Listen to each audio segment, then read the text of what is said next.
On la joint, elle est outre-mer. Très heureux de pouvoir renouer avec Sarah Maud, qui est ambassadrice, bien sûr, pour Nikon Canada, puis photojournaliste. Salut, ma chère et grande voyageuse maintenant en France. Salut, Sarah Maud. Salut, Alex, ça va bien? Ça va très bien, toi?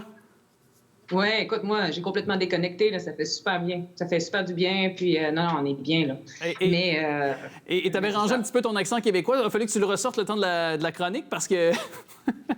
Oui, c'est ça. Écoute, quand je suis arrivée, ma famille avait un petit peu de mal à me comprendre, ce qui fait que moi, j'ai essayé de me remettre à parler français et j'ai vraiment réussi. Mais là, quand j'ai parlé à certaines personnes au Québec, ils m'ont dit non, mais attends, c'est fou, là, on te reconnaît même plus. Fait que là, je me pratique. C'est pas naturel aujourd'hui de parler québécois, mais ça va revenir dès que je vais remettre les pieds au pays. Au pays, c'est ça. Mais on s'entend qu'il faut le dire là aussi, parce que pour ceux qui ne le savaient pas, mais évidemment, tu as des origines françaises aussi. Oui. Alors, ça vient aussi expliquer la chose pourquoi tu as de la famille. Tu voulais d'ailleurs, justement, prendre de la balle au bon, puis nous parler de photos de voyage, puis justement, parler de photographie en ce sens-là. Qu'est-ce qu'on doit apporter tout d'abord? Qu'est-ce qui est nécessaire au moins pour apporter de bonnes photos, de bons souvenirs de nos voyages?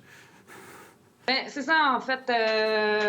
Étant donné que je suis partie en France sur un coup de tête, je me suis dit que ce serait le fun d'en parler pour la chronique. Donc, je suis partie rapidement. Je me suis dit, OK, qu'est-ce que j'amène? Parce que qu'est-ce que j'aurais envie de faire là-bas? Est-ce que c'est des paysages? Est-ce que c'est des gens que j'ai envie de photographier? Des choses comme ça. Donc, je me suis déjà dit que ce serait intéressant qu'on en parle, étant donné que je suis là. Et donc, je commencerai simplement par dire quoi amener pour toutes les personnes qui veulent voyager. Par exemple, votre appareil photo, vous amenez quoi?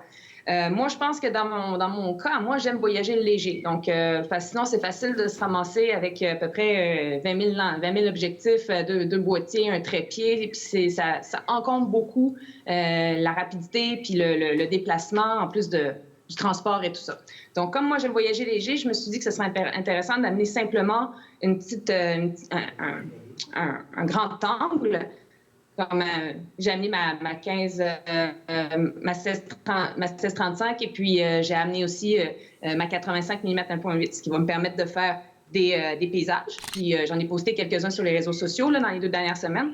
Puis l'autre, c'est plus des portraits. Fait que ça, c'est le fun aussi. Donc ça, c'est une bonne façon de faire. Voyager léger, généralement, c'est ce que je conseille aux gens qui veulent faire des photos. Oui. Bien, évidemment, si on a, par exemple, notre appareil intelligent, donc téléphone cellulaire. Y a-t-il des applications, des choses qu'on peut aussi avoir recours comme application photo que tu suggères pour réaliser quand même de belles photos? Ben absolument. Moi, j'utilise avec ma Z6 II. Donc maintenant, avec le Bluetooth et tout ça, c'est plus facile de transmettre dans le cellulaire directement. Puis à partir de là, ben, on peut utiliser Lightroom, par exemple, pour éditer les photos et aussi les traiter. Fait que ça, c'est le fun. Puis sinon, Instagram. Mais bon, Instagram, ça diminue un petit peu la qualité de la photo, donc c'est pas recommandé. Donc c'est ça. Puis moi, c'est ce que je fais. Et généralement, là, j'ai réalisé que avec cette nouvelle technologie-là, parce qu'avant ça, on n'avait pas la possibilité de transférer les photos directement dans le cellulaire avec les caméras. Donc, moi, j'ai réalisé que ça m'a permis d'éditer plus vite les photos, d'avoir une constance. Et donc, quand je vais revenir de voyage, j'aurais pas 4000 photos à éditer puis à prendre le temps. Donc, ça permet aussi, je trouve, d'être plus rapide puis aussi de garder un peu une image de ce qui s'est passé, une énergie. Ouais. Donc ça, c'est le fun aussi en voyage. Puis en plus, là, les gens peuvent te suivre sur les réseaux sociaux et tout ça plus rapidement. Donc c'est une bonne façon de ne pas perdre de temps. Est-ce que tu connais l'application? Moi, j'utilise Snapseed. Je sais pas si ça dit quelque chose sûrement. Ou, Non? OK. Application qui est disponible. Bon, c'est un moyen coût. C'est un léger coût quand même. C'est comme, si je ne m'abuse, comme 6 ou 7 $ par mois. Mais j'en fais beaucoup de photos là, dans mon quotidien. Alors, c'est sûr que si je vais en voyage, je l'utilise beaucoup. Alors, j'ai beaucoup de traitements. Je peux les trier, je peux les travailler. Alors, c'est pas très dispendieux si on aime faire des photos. Là. En tout cas, j'invite les gens à la suggestion, là, à la découverte de cette application-là. Oui, bien, écoute, tu me donneras le nom parce que je vais aller voir exactement ce que c'est. Ça m'intéresse. Moi, c'est sûr que je suis avec l'application. En fait, j'ai déjà Adobe parce que je suis photographe, donc j'ai tout de la série Adobe. Donc, pour moi, j'ai accès complètement à Lightroom. Donc, c'est plus facile pour moi de pouvoir utiliser ça. Ouais.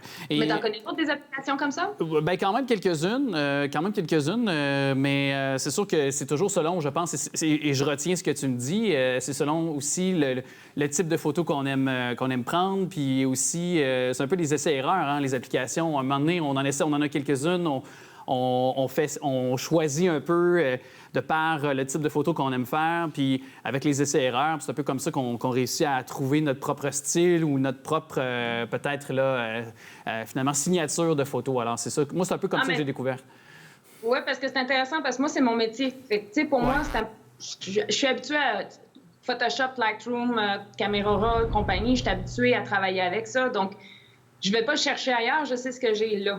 Mais c'est pour ça que je demandais, par exemple, pour toi, par exemple, qui n'est pas photographe, qu'est-ce que tu aimes utiliser? Ça m'intéressait de le savoir. Oui. Bien, c'est sûr que moi, en même temps, c'est des photos, comme tu dis, je ne sais pas mon métier et je ne prétends pas non plus être un professionnel non plus en la matière, mais effectivement, c'est des photos du quotidien, des photos familiales, des paysages quand on part en voyage. Puis d'ailleurs, quand on part en voyage aussi, j'écoutais tantôt, puis je reprends les propos de Daniel, mon précieux caméraman, puis il disait « Le sable est le pire ennemi de tout photographe en voyage ». Est-ce que tu es d'accord avec lui? Oui, dans le sens que c'est sûr que le sable, ça s'infiltre partout. Fait que si tu es amené à changer de lentille, ça peut être dangereux pour ton appareil photo. Ça se fout partout. T'en as partout. Là. Donc oui, c'est chiant, mais en même temps, avec les nouvelles caméras, maintenant, elles sont tellement bien hydrofuges, protégées, tout ça, que ça rentre moins avant dans les craques de batterie ou de la carte mémoire, par exemple. Ça peut bousiller complètement un accès à la carte mémoire. T'sais. Donc, mais c'est bien d'amener une petite poire dans ces cas-là, mais moi, généralement, je suis un peu brute avec mes caméras, donc je souffle dessus ou bien je prends un coton-tige, puis j'enlève. Tu la nettoies. Puis, question peut-être qui peut s'avérer très niaiseuse, et je vais m'assumer si c'est le cas, mais... Il n'y a pas de question niaiseuse. Mais est-ce que le sable est comme la neige à l'hiver et le sable est à l'été? C'est sûr que de toute façon, là où il y a du sable, oui, le sable agit comme une réverbération, de toute façon. Donc, tu sais, plus le sable est blanc, plus ça réverbère. Mais déjà, souvent, tu as la mer ou bien c'est le désert. Donc, oui, généralement, tu sous-exes un petit peu quand tu chaudes avec soit la neige. En fait, tout ce qui est... Une fenêtre peut être dérangeante aussi s'il y a trop de lumière qui... Tu sais, qui flash dedans. Quand tu conduis puis que tu as le rétroviseur du gars, là, que le soleil il reflète dedans, ça éblouit, bon, c'est la même affaire. T'sais. OK, quand même. Donc, oui, en effet, c'est ça. Mais vraiment... En fait, avant de partir en voyage, il faut vraiment faire un choix. Puis généralement, ce que j'aime bien faire aussi, c'est de me mettre des contraintes. Comme par exemple, choisir, puis me dire, OK, j'amènerai pas toute la batterie de lentilles, d'objectifs. Donc, qu'est-ce que je vais prendre? Comme j'ai pas pris ma 70-200, qui est vraiment un gros zoom, je me suis dit, c'est pas grave, je vais dealer avec. Puis ça, c'est intéressant aussi, parce qu'en plus d'être émerveillé par ce que tu fais, tu te contrains à devoir chercher des angles que tu n'es pas habitué à travailler avec.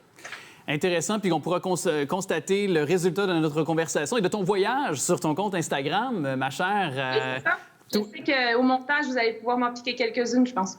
Aussi, certainement, on va faire ça, Daniel. D'ailleurs, notre précieux Daniel qui va faire ça. Merci beaucoup à toi, ma chère. Toujours un plaisir. Merci à toi, Alex. Moi aussi, toujours plaisir. On se revoit bientôt. Oui, au Québec. Et non à la française. Bye-bye, au Québec. Non, c'est la française. Bye-bye. Bye.